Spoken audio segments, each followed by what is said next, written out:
You were in a crash last night. It wasn't your fault. And now you're standing here thinking today, someone needs to get me a rental car. It sounds simple, right? Here's the thing. I get calls about this all the time from South Carolina folks who are sitting at home with no car, no answers, and an insurance company giving them the runaround. Today, I'm going to tell you exactly who pays, how to get it, and what not to do. Hey folks, I'm Derrick, a personal injury lawyer here in Simpsonville, South Carolina. I've been helping South Carolina families navigate the insurance process for years. And the rental car question comes up in just about every single case we handle. It sounds like it should be the easy part, right? And it can be if you know what you're doing. Let me walk you through exactly how this process works so you're not left stranded. By the end of this video, you'll know who's responsible for your rental car, what to do if the insurance company drags their feet, and the one mistake I see people make at the rental counter that costs them money. Now let's get into it. Here's the situation I hear about constantly.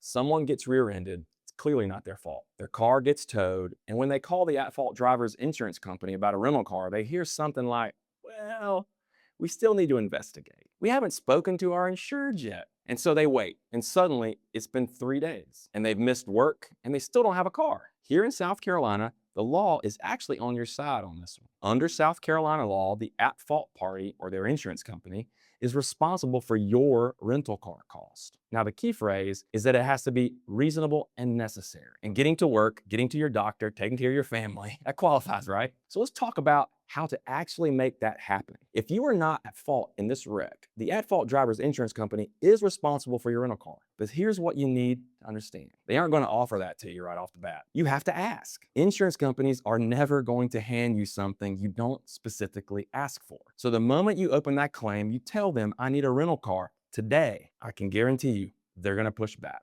They may say that they need to complete their investigation first. That's their way of buying more time. Don't accept that sitting down. All right. Every single day you are without a vehicle, it's called loss of use, and they owe you for it. So keep that information in your back pocket if they delay getting you a car.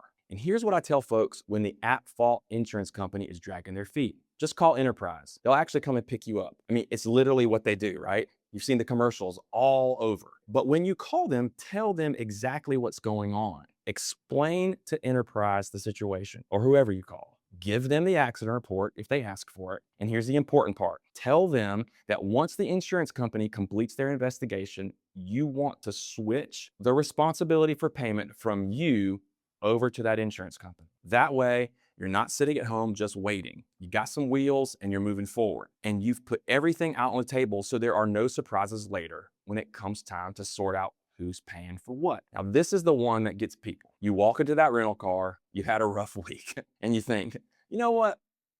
I deserve a little upgrade. I'm going to grab that SUV.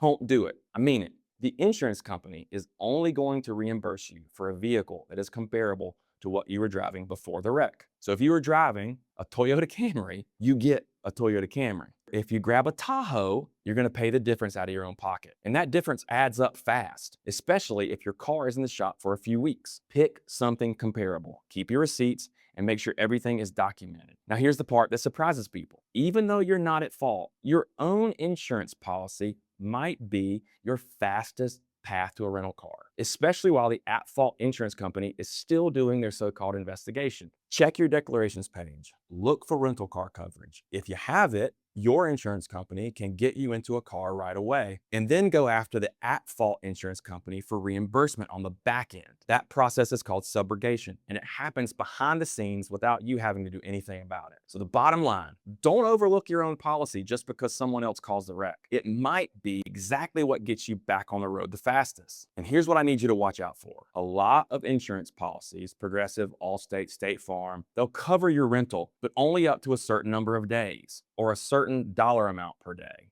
If your car is in the shop longer than that window, or if the daily rate runs over their limit, you could be stuck paying the difference. So don't assume they're covering everything. Ask specifically how many days and how much per day. Get it in writing. And if the repairs are running long, have your attorney push the insurance company to extend that coverage. So here's your game plan. Ask for a rental car immediately when you open the claim. They won't offer it unless you ask. Call Enterprise if the insurance company is dragging their feet. Don't sit at home waiting. Pick a comparable vehicle, not an upgrade. Stick close to what you were driving before. Now check your own policy for rental coverage as a backup option and keep every receipt and document every conversation with the insurance company. Simple. Straightforward, do these 5 things and you will not get left stranded. Here's the bottom line. In South Carolina, if someone else caused that wreck, they owe you a rental car. But the insurance company is not gonna make it easy. They're gonna have to investigate. They're gonna delay. They're going to hope you figure it out on your own. Now, you know exactly what to do. If this helped you, hit subscribe. I put out real, practical information for South Carolina families every week. And if you know someone dealing with this situation right now, send this video to them. And I'll see you in the next one.